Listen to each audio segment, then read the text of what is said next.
ഒരു പുതിയ ഡ്രിങ്കുമായിട്ടാണ് വന്നിരുന്നത്. എന്തായാലും ഇഷ്ടപ്പെടും. ഇതിൻ്റെ പേരാണ് അക്വാ ദേ തമറിന്തോ.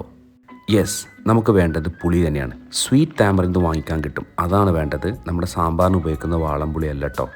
പുറന്തോടും നാരും ഒക്കെ ഒഴിവാക്കി ഇത് നമുക്ക് വെള്ളത്തിലിട്ട് നന്നായിട്ടൊന്ന് വേവിച്ചെടുക്കണം. തിളപ്പിച്ചാൽ മതിയാവും. ചൂടാറി വരുമ്പോഴേക്ക് തന്നെ അത് പൾപ്പിയിട്ടുണ്ടാവും. ജസ്റ്റ് കൈ കൊണ്ട് പിച്ചിയാൽ അതിൻ്റെ കുരു നിങ്ങൾക്ക് സെപ്പറേറ്റ് ചെയ്യാൻ പറ്റും.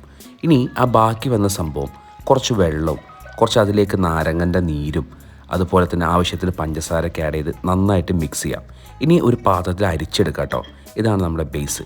ഇനി നിങ്ങൾക്ക് ആ പൾപ്പ് എടുത്ത് ഇഷ്ടാനുസരണം ഐസ്, നാരങ്ങ, വേണമെങ്കിൽ ഒരു മുളക് കീറിയതൊക്കെ ഇട്ട് നിങ്ങൾക്ക് ആവശ്യത്തിന് അതിൻ്റെ മധുരം അഡ്ജസ്റ്റ് ചെയ്ത് കട്ടിയൊക്കെ അഡ്ജസ്റ്റ് ഒക്കെ ചെയ്ത് നിങ്ങൾക്ക് കുടിക്കാവുന്നേ ഉള്ളൂ. ബേസിക്കലി ഈ ഡ്രിങ്ക് ഒരു മെക്സിക്കൻ ഡ്രിങ്കാണ്. സ്പാനിഷിൽ അക്വാ ഡേ ഫ്രസ്ക എന്ന് പറഞ്ഞ ഒരു ടൈപ്പ് ഓഫ് ഡ്രിങ്കിൽ പെടുന്നതാണ് ഈ അക്വാ ഡേ ടമറിന്തോ.